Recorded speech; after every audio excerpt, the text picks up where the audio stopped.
أعوذ بالله من الشيطان الرجيم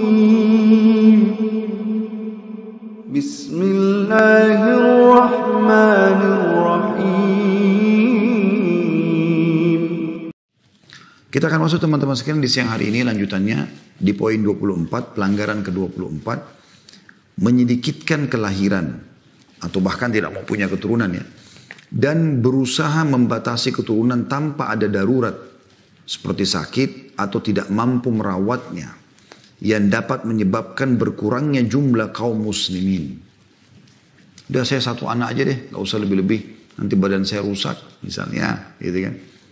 Padahal subhanallah kalau anda fikirkan, anda renungi dan baca pendapat-pendapat para ulama ya, penelitian ilmiah, medis, bagaimana wanita yang melahirkan itu, asal dia melahirkan normal, dia jaga kesehatannya, itu justru sangat luar biasa. Kalau dalam agama secara spiritual, Allah nggak mungkin titipkan anak di rahim ibu, kecuali memang Allah akan berikan juga ekstra di situ. Ekstra kesehatan, ekstra kekuatan. Saya sudah sampaikan pada pertemuan yang lalu, saya lihat depan mata sendiri, bagaimana banyak orang-orang tua kita, yang dulu-dulu Masya Allah, tidak pernah ada beban dengan hamil ini. Hamil, alhamdulillah dia gembira saja walaupun bayinya masih kecil. Dia terima, nggak ada tujuan untuk menggugurkan. Dan betul-betul ibu-ibu ini punya kasih yang luar biasa kepada anaknya. Walaupun masih dalam bentuk gumpalan darah, nggak mau dikeluarkan sama dia. Dia lebih senang anaknya lahir. Dan memang ibu yang sejati seperti itu ya. Kita temukan anaknya Masya Allah banyak. Kita temukan dia di umur-umur tuanya. Memang di awal mungkin pada saat pendidiknya membesarkannya sedikit butuh ekstra tenaga. Tapi pada saat besar mereka semua berbakti. Mereka mendoakan. Cukup dia melahirkan, setiap melahirkan pahalanya seperti pahala jihad gitu kan. Karena kalau dia mati syahid kan gitu pada saat dia meninggal dalam keadaan melahirkan. Maka selain daripada itu juga pahala besar juga anak-anak bisa berbakti sama dia. Ya. Setelah meninggal pun seperti itu tetap akan berbakti dengan mendoakan dan seterusnya. Jadi banyak sekali manfaatnya anak-anak itu. Dan yang luar biasa Allah berikan rata-rata ya ibu yang banyak melahirkan itu Masya Allah secara fisik jauh lebih kuat. Matanya lebih terang. Saya lihat depan mata saya mertua kakak saya di Surabaya. Masya Allah sampai 60 tahun masih haid. Anaknya belasan orang. Semuanya pada saat dia lagi sakit sedikit saja pada datang bolak-balik bawain makanan. Tawarkan ini, tawarkan itu. Matanya masih terang. Meninggal mungkin di atas 80 tahun lebih. Masih kuat secara fisik. Padahal kalau kita lihat fisiknya kecil sekali ibu itu. Tapi Masya Allah bisa melahirkan sekian belas orang. Anak-anaknya semua tinggi besar Masya Allah. Sehat-sehat, sukses. Kuasa Allah subhanahu wa ta'ala. Nabi SAW memang menyuruh setiap laki-laki mencari istri yang mau punya anak justru. Gitu kan? Senang dengan anak-anak. Dan subur. Beliau mengatakan dalam hadis riwayat Abu Daud dan An-Nasai.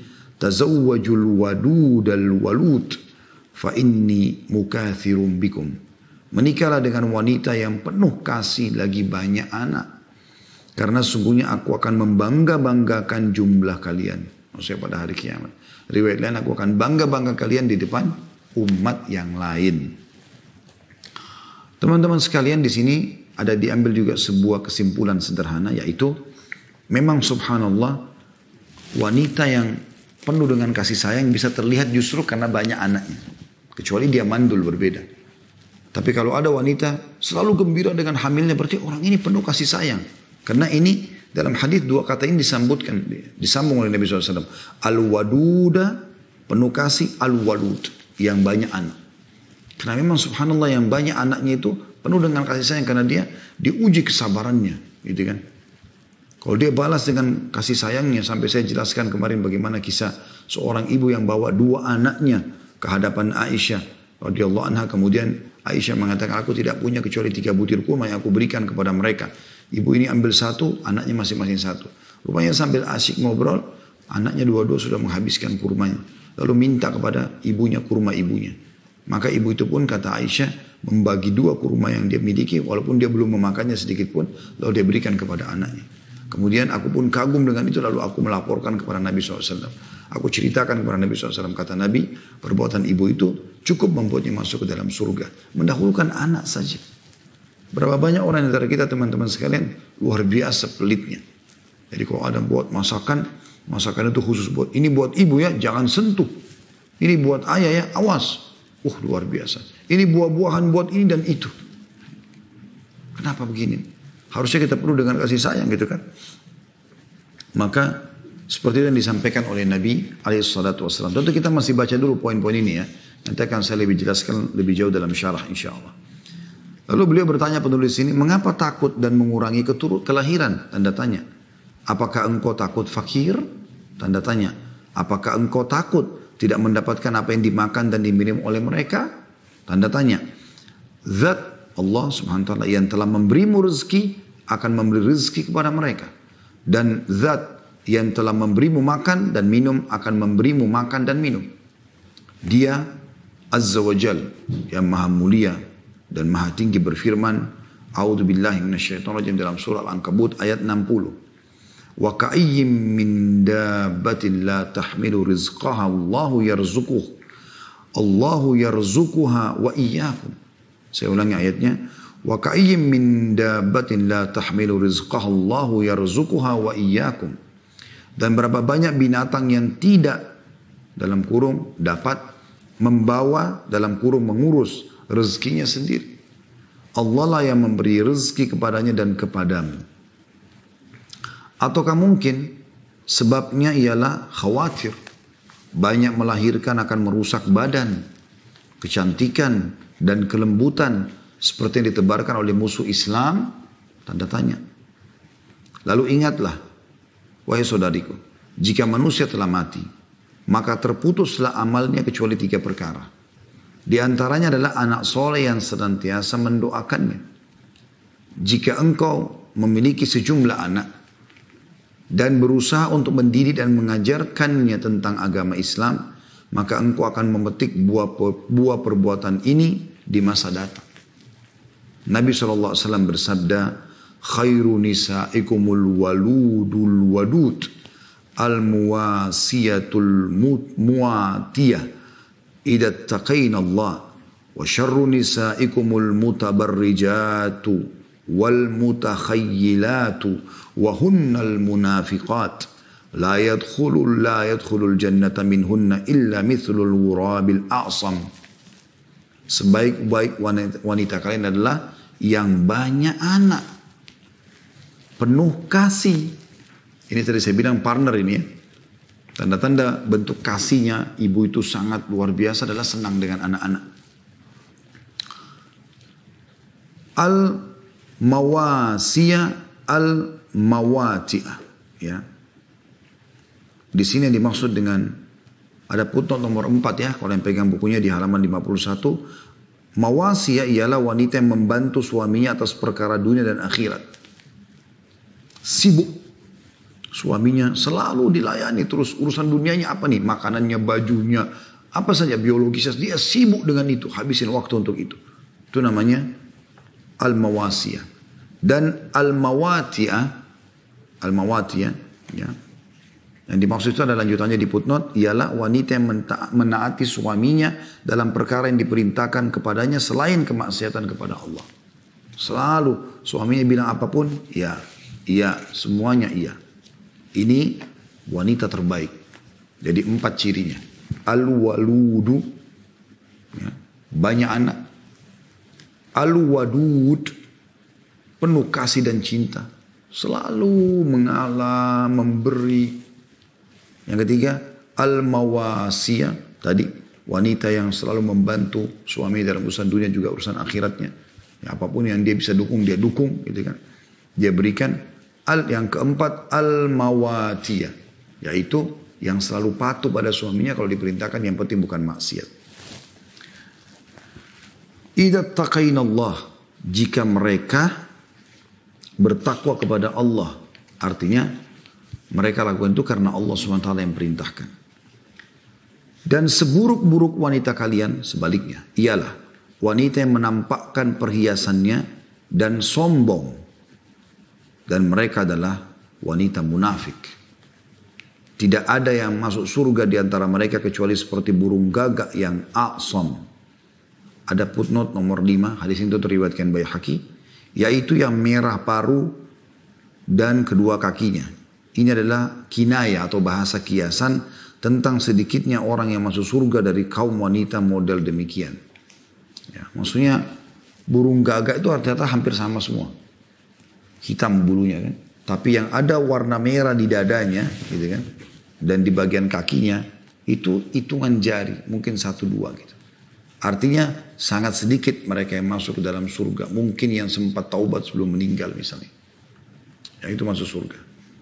Jadi di sini yang mutabarrijat, sifat buruknya adalah mereka suka tabarruj, pamer-pamer kecantikannya, ya, lenggak-lenggoknya di depan yang tidak halal bagi dia selain suaminya. Mutakhayyilat, sombong. Selalu merasa sombong dengan tasnya dipamer, sombong dengan jam tangannya, sombong dengan perhiasan cincinnya, kalungnya, gelangnya, dengan mobil, dengan rumah dan segala macam. Ya, ini haram hukumnya, tidak boleh. Maka Nabi SAW memastikan kalau itu ada, berarti ciri kemunafikan ada padanya. Tidak akan masuk surga. Tidak akan masuk surga. Baik. Ini poin ke-24. Saya akan fokus bahas ini ya. Tentang masalah banyak anak. Baik teman-teman sekalian. Saya akan coba melihat dari hadis-hadis yang ada. Bisa Anda renungi. Kalau ibu yang ingin mengetahui apa sih motivatornya. Di antara motivator-motivator atau motivasi-motivasi dari syariat yang membuat supaya kita punya anak banyak. Baik, tadi Ustaz saya sudah dengar hadisnya, saya sudah tahu. Sekarang saya mau tahu lagi, kira-kira kalau saya punya anak banyak manfaatnya apa? Dengarkan hadis ini. Ibu renungi baik-baik. Ya. Hadis dengan sanad hasan dari Abu Hurairah radhiyallahu anhu, dia berkata, Rasulullah SAW bersabda, Inna mimma yalhaqul mu'mina min amalihi wa hasanatihi ba'da mautihi ilman 'allamahu wa nasyarah wa waladan salihan tarakah wa mushafan warrathah aw masjidan banah aw baitan libni sabilin banah aw nahran ajrah aw sadaqatan akhrajaha min malihi fi sihhatihi wa hayatihi yalhaquhu min ba'di mautihi. Artinya, sesungguhnya di antara yang akan menyertai seorang mukmin dari amal dan kebaikannya setelah matinya adalah ilmu yang diajarkannya dan disebarkannya. Berarti kalau Anda meninggal, yang besar sekali manfaatnya adalah ilmu yang pernah Anda pelajari lalu Anda ajarkan. Anda tulis lalu disebarkan. Kan gitu.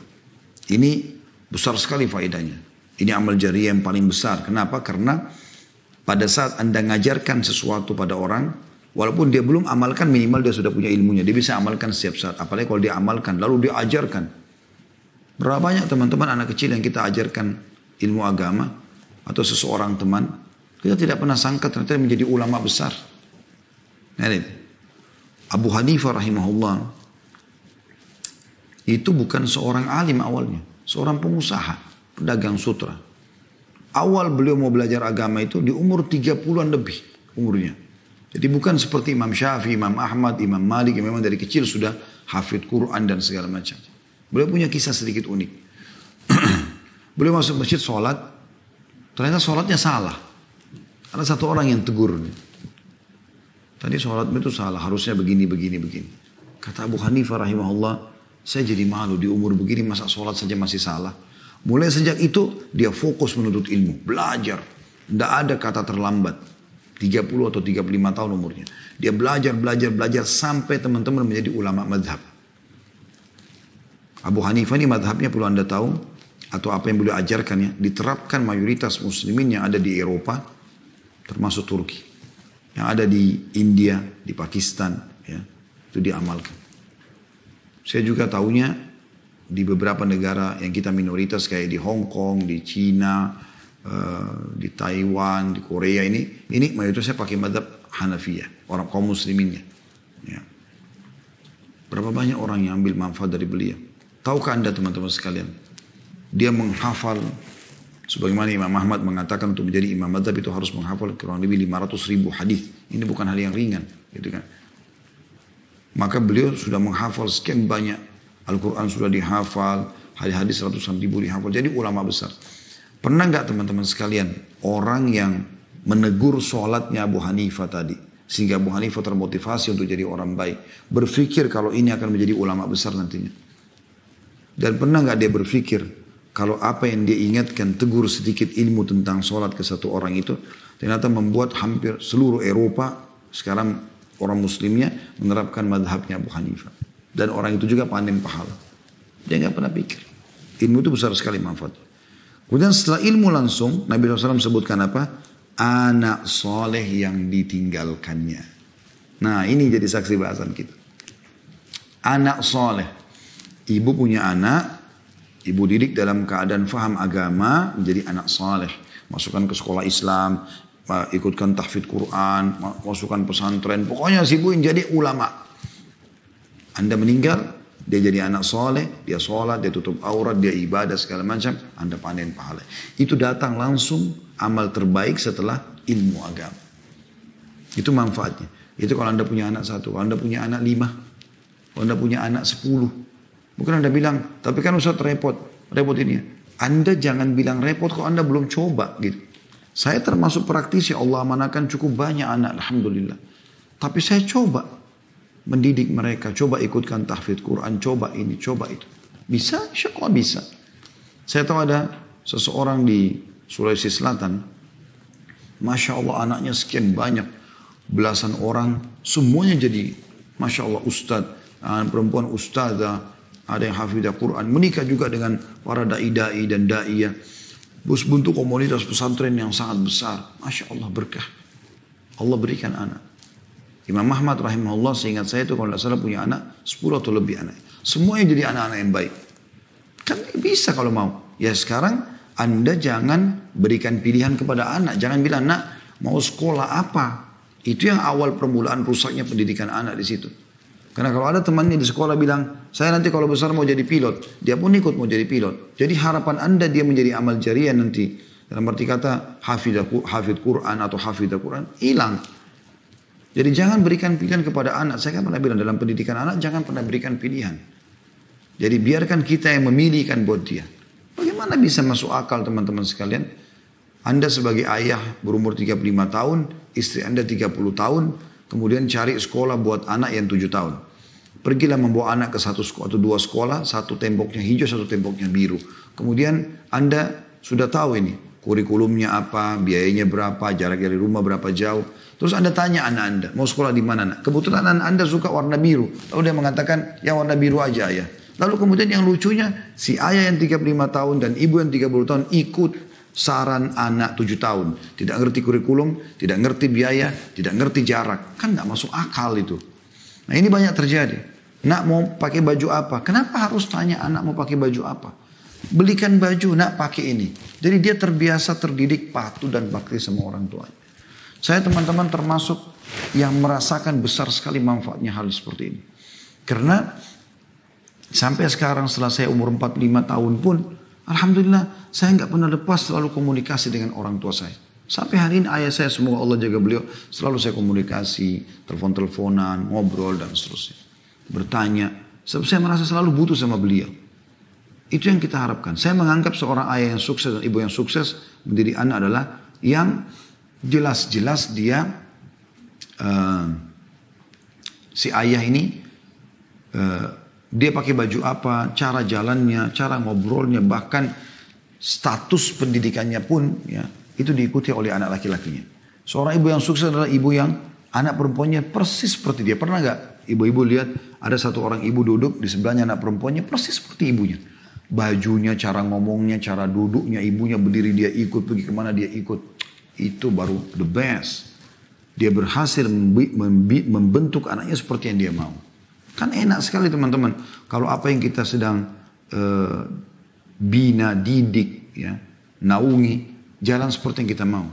Gitu kan? Kan enak. Kita punya perusahaan, semua pegawai kita ikuti peraturan kita. Semuanya berkembang seperti yang kita harapkan. Kan bagus. Gitu. Seperti itu. Jadi anak itu luar biasa. Amal jariah yang sangat besar. Tentu ini sudah saksi bahasan kita, tapi saya akan lanjutkan terjemahan hadis supaya lengkap. Atau mushaf atau Al-Quran yang diwariskannya, bagi-bagi Al-Quran. Atau dia hafal Al-Quran, dia pernah ajarkan Al-Quran itu. Ini yang ketiga. Yang keempat, atau masjid yang dibangunnya. Bangun masjid, ini juga amal jariah setelah dia meninggal dipakai sholat terus. Yang kelima, atau rumah untuk orang-orang musafir yang dibangunnya. Nah, setiap ada musafir, ibnu sabil, orang terus jalan, boleh tinggal nginap gratis. Nah, selanjutnya, atau sungai yang dialirkannya. Jadi dia buat perairan supaya orang bisa pakai sungai. Ya. Atau sedekah yang dikeluarkannya dari hartanya pada waktu sehat dan semasa hidupnya. Semua akan menyusulnya setelah kematiannya. Juga dalam hadis yang lain dari Abu Qatadah radhiyallahu anhu bahwasanya Rasulullah SAW bersabda, khairu ma yukhallifur rajulu min ba'dihi thalath. Sebaik-baik perkara yang ditinggalkan oleh seorang atau seseorang sesudah kematiannya ada 3. Ini yang paling baik. Anda meninggal usahakan ada 3-tiganya. Kalau tidak salah satunya minimal. Yang pertama disebutkan Nabi SAW. Yang terbaik adalah waladun salihun yad'ulah. Anak soleh yang selalu mendoakan dia. Ini anak. Aset amal jariah. Anda meninggal, Anda dapat pahala. Ajarkan dia sholat, masukkan pesantren, didik dia Al-Quran dan seterusnya. Baru yang kedua, wasodakatun tajri yablughuhu ajruha. Sedekah jariah yang pahalanya sampai kepadanya. Bangun masjid, jalan, rumah anak yatim dan seterusnya. Yang terus dipakai fasilitas umum. Yang ketiga, wa ilmun yu'malu bihi min ba'di. Yang ketiga adalah ilmu yang diamalkan sesudah wafatnya. Jadi dia ajarkan ilmu, kemudian orang mengamalkan ilmu tersebut. Nah, ini luar biasa keutamaan memiliki anak. Mereka bisa menjadi aset amal jariah. Saya sarankan juga ibu-ibu bisa mengikuti kajian buku saya. Saya bedah buku ini ya. Begini seharusnya mendidik anak. Panduan mendidik anak sejak masa kandungan hingga dewasa berdasarkan Al-Quran dan As-Sunnah. Ditulis oleh Al-Maghribi bin As-Sa'id Al-Maghribi. Ini terbitkan oleh Darul Haq. Ini saya lagi bedah buku ini. Dan insya Allah sebentar lagi selesai. Ada di antara babnya, di situ bab kedua di halaman 67, disebutkan kabar gembira dan proses kelahiran anak. Beliau mengatakan, masyarakat dan umat sangat gembira dan berbahagia dengan kehadiran bayi. Sebab tujuan utama pernikahan adalah mendapatkan keturunan. Jadi kita kalau menikah berarti kita seperti sudah jadi tanda kutip ya pabrik manusia. Untuk lahir lagi keturunan manusia. Dan Allah jadikan proses itu pahala semua. Biologisnya pahala, saling berkhidmat suami istri pahala. Kalau sudah punya anak nanti anak itu jadi amal jariah buat dia. Sebagaimana kita tadi jelaskan. Orang tua kalau kita jadi anak sumber kita berbakti. Luar biasa pahala semua. Pabrik manusia. Makin banyak anak, makin banyak pahalanya. Berita gembira yang bagus tersebut menyelimuti orang tua dan semua keluarga. Karena cinta anak merupakan naluri dan fitrah setiap manusia yang dikaruniakan kepadanya. Maka Allah menjadikan anak sebagai perhiasan dunia. Seperti firman Allah Subhanahu wa taala. Allah jadikan di sini anak sebagai perhiasan dunia. Jadi makin banyak sebenarnya, makin banyak perhiasan dunia Anda, seperti itulah.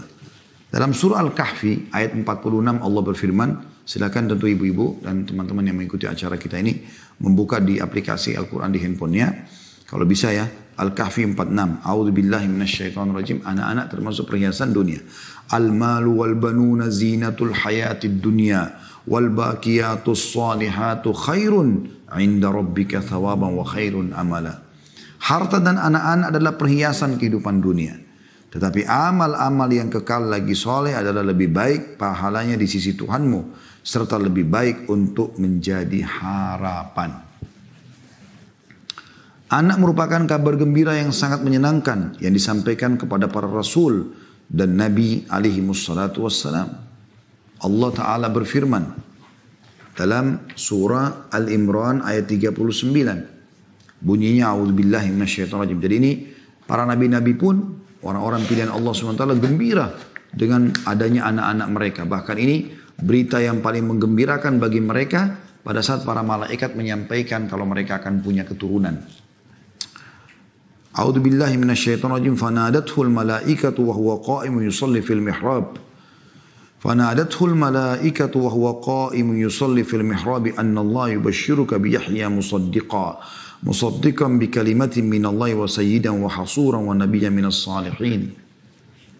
Kemudian para malaikat memanggilnya ketika dia berdiri melaksanakan sholat di mihrab. Allah menyampaikan kabar gembira kepadamu dengan kelahiran Yahya. Ini tentang Zakaria alaihissalam. Yang membenarkan sebuah kalimat atau firman dari Allah. Akan jadi panutan. Berkemampuan menahan diri dari hawa nafsu. Dan seorang nabi di antara orang-orang saleh. Juga dalam surah Maryam masih kisah Nabi Zakaria alaihissalam tentang anaknya. Yang Allah akan kasih berita gembira kelahiran anak yang bernama Yahya. A'udzu billahi minasyaitonir rajim. Ya Zakaria inna nubashiruka bigulamin ismuhu Yahya. Ismuhu Yahya lam naj'al lahu min qablu samia. Allah berfirman, wahai Zakaria, sungguhnya kami memberi kabar gembira kepadamu dengan kelahiran seorang anak laki-laki yang kami beri nama Yahya. Dan kami belum pernah memberi nama seperti itu sebelumnya. Kita juga dianjurkan pada saat selain kita gembira, juga pada saat kita dengar ada orang yang Allah karuniai kehamilan, apalagi sampai proses melahirkan, Masya Allah berhasil, sampaikan berita gembira kepada mereka. Sebagaimana Allah berfirman dalam surah Al-Imran ayat 45. A'udzu billahi minasyaitonir rajim. Idh qalatil malaikatu ya Maryamu innallaha yubashshiruki bikalimatin minhu ismuhul Masihu Isa ibn Maryam wajihan fid dunya wal akhirati wa minal muqarrabin. Ingatlah ketika para malaikat berkata, wahai Maryam, sesungguhnya Allah menyampaikan kabar gembira kepadamu dengan sebuah kalimat atau firman darinya. Namanya Al-Masih, Isa putra Maryam. Sesungguhnya dia akan menjadi seseorang terkemuka di dunia dan di akhirat. Dan termasuk orang-orang yang didekatkan kepada Allah. Jadi di sini malaikat menyampaikan berita gembira. Yubashshiruki bi Yahya. Ya, di sini, yubashshiruki bi kalimatin min. Allah menyampaikan berita gembira kepadamu Maryam karena kau akan punya anak. Dalam surah Hud ayat 71 juga Allah SWT berfirman, A'udzu billahi minasyaitonir rajim. Ini tentang Sarah, istrinya Ibrahim alaihissalam. Karena sudah tua pengen sekali punya anak. Allah kasih dia hamil dan akhirnya melahirkan Nabi Ishaq. Wa imra'atuhu qa'imatun fadhahiqat fabasyirnaha bi Ishaq wa min wara'i Ishaq Yaqub. Dan istrinya berdiri di sampingnya lalu dia tersenyum. Maksudnya istrinya Ibrahim, Sarah. Maka kami sampaikan kepadanya kabar gembira tentang kelahiran Ishak. Dan sesudah Ishak akan lahir Yaqub. Juga dalam surah Shafat 101 tentang Nabi Ibrahim AS. A'udzu billahi minasyaitonir rajim fabasyarnahu bigulamin halim. Dan kami beritakan kepadanya tentang kelahiran seorang anak yang penyantun. Maksudnya Ismail alaihi wassalatu wassalam. Juga dalam surah Az-Zariyat ayat 28. A'udzu billahi minasyaitonir rajim. Wa basyaruhu bigulamin alim. Dan mereka memberi kabar gembira kepadanya, kepada Ibrahim tentang kelahiran seorang anak yang alim, yaitu Ishak. Menyampaikan berita gembira menyampaikan berita gembira bisa membuat hati gembira atau senang. Maka seorang muslim dianjurkan segera menyampaikan berita gembira kepada saudaranya dan memberitahukan perasaan gembiranya, sebab ketika Nabi lahir, Thuwaibah, budak Abu Lahab, menyampaikan berita gembira kepada Abu Lahab dan dia berkata, malam ini telah lahir putra Abdullah. Maka malam itu juga Abu Lahab memerdekakan Thuwaibah sebagai ungkapan kegembiraan atas kelahiran Nabi. Maka Allah tidak menyia-nyiakan kebaikan itu sehingga setelah kematiannya Allah memberi minum dari sebuah lubang yang ada di pangkal ibu jari. Bila menyampaikan berita gembira terlambat, maka cukup mengucapkan selamat atas kelahiran anak. Dan perbedaan antara berita gembira dan ucapan selamat, bahwa berita gembira berkaitan dengan menyampaikan perasaan senang. Sedangkan ucapan selamat berkaitan dengan pemberian doa, keberkahan dan kebaikan untuk kelahiran. Adapun ucapan selamat tidak ada dalil dari Rasulullah SAW secara khusus, kecuali dari Ummul Mukminin Aisyah radhiyallahu anha. Dia berkata bahwa ketika datang seseorang bayi kepada Nabi, atau didatangkan seseorang bayi kepada Nabi SAW, lalu beliau mendoakan keberkahan dan mentahniknya atau memberikan kurma halus yang dikunyah. Juga Abu Musa al-Ash'ari radhiyallahu anhu berkata, ketika anak saya lahir, saya membawanya kepada Rasulullah SAW dan beliau memberinya nama Ibrahim, dan beliau mentahnik dengan kurma atau mengunyahkan kurma yang halus dan mendoakan keberkahan. Dan cukup panjang, banyak sekali bahasan tentang masalah berita gembira, ya, tentang bagaimana orang gembira kalau punya anak, bagaimana juga orang muslim yang lain kalau tahu saudaranya, kerabatnya, temannya akan melahirkan atau hamil ataupun sudah melahirkan, untuk menyampaikan berita gembira kepadanya. Bahkan teman-teman sebagai penutup ini, ya, tentu banyak sekali bahasannya nih ya, seperti adanya ayat-ayat Al-Quran yang memotivasi, menyusunkan doa Allah sementara susunkan kita doa untuk supaya minta diberikan keturunan, itu ada semuanya gitu kan. Tapi kita kalau ada orang melahirkan, punya anak, diantara doa yang Nabi SAW anjurkan kita ucapkan begini: Barakallahu laka fil mauhub. Semoga Allah memberkahimu pada bayi yang dikaruniakan kepadamu ini. Wa syakartal wahib. Dan semoga engkau bersyukur kepada zat yang memberikan anak ini. Wa ballaga asyuddah. Dan semoga anak ini tumbuh dengan sempurna. Wa ruzikta birrah. Dan semoga engkau dikaruniahi baktinya. Seperti itu kurang lebih. Kalau kita mau bacakan doa-doa yang disebutkan dalam Al-Quran, itu cukup banyak ya. Tapi diantaranya misalnya dalam surah Al-Furqan ayat 74, biar ibu-ibu tahu ini, ya, terutama yang masih diuji oleh Allah SWT belum memiliki keturunan. Yang sudah punya keturunan itu dianjurkan baca doa ini ya. Supaya kalau belum punya keturunan dapat keturunan dan nanti jadi soleh keturunannya atau soleha. Kalau sudah punya keturunan justru keturunan itu bisa menjadi orang soleh dan soleha. Itu surah Al-Furqan sekali lagi ayat 74 yang bunyinya, ini diantara doa ya. A'udzu billahi minasyaitonir rajim walladzina yaquluna rabbana hab lana min azwajina wa dhurriyyatina qurrata a'yun. Tentu ada lanjutannya waj'alna lil muttaqina imama ya. Dan orang-orang yang berkata wahai Tuhan kami anugerahkanlah kepada kami pasangan kami dan keturunan kami sebagai penyenang hati kami dan jadikanlah kami pemimpin orang-orang bertakwa. Juga Allah berfirman melalui lisan Nabi Zakaria dalam surah Maryam ayat 5 sampai ayat 6, dia mengatakan A'udzu billahi minasyaitonir rajim fahab li min ladunka waliyya yarithuni wa yarithu min ali yaqub waj'alhu rabbi radiyya. Maka anugerahkanlah kepadaku wahai Tuhanku dari sisimu seorang putra yang akan mewarisiku dan mewarisi sebagian keluarga Yakub, dan jadikanlah dia wahai Tuhanku seorang yang diridhoi atau orang soleh. Seperti itulah kurang lebih. Ya. Jadi teman-teman sekalian, kalau kita simpulkan, memiliki anak ini adalah sesuatu yang sangat baik, perintah Allah dan Rasulnya, dan juga menjadi amal jariah yang paling besar bagi setiap orang di antara kita. Oleh karena itu teman-teman jangan sampai dibatasi, biarkan saja. Ya, kalau Anda mengatur jarak keturunan boleh. Jadi misalnya setiap melahirkan, misalnya masa melahirkan 9 bulan, ya. Kemudian sudah melahirkan 2 tahun masa menyusui, kan berarti 2 tahun sekitar 24 bulan tambah 9 bulan kalau kita mau hitung semuanya ya. Maka 24 tambah 9 kurang lebih 33 bulan ya, 33 bulan. Ini kurang lebih lah ya, sekitar 2 tahun lebih. Anggaplah 3 tahun. Nah, kalau Anda mau mengatur jarak misalnya per 3 tahun punya anak, per 3 tahun punya anak boleh saja. Nggak ada masalah. Atau per 2 tahun sekali punya anak oke. Tapi jangan bilang teman-teman sekalian, enggak, saya nggak mau punya anak kecuali 1 saja. Saya nggak mau punya anak kecuali 2 saja, gitu kan? Anda membatasi keturunan, kenapa? Anak-anak itu ada orang di luar sana yang pengen punya anak nggak bisa. Saya berapa kali bahasakan ke istri saya. Banyak orang di luar sana pengen punya anak nggak bisa punya anak, gitu kan?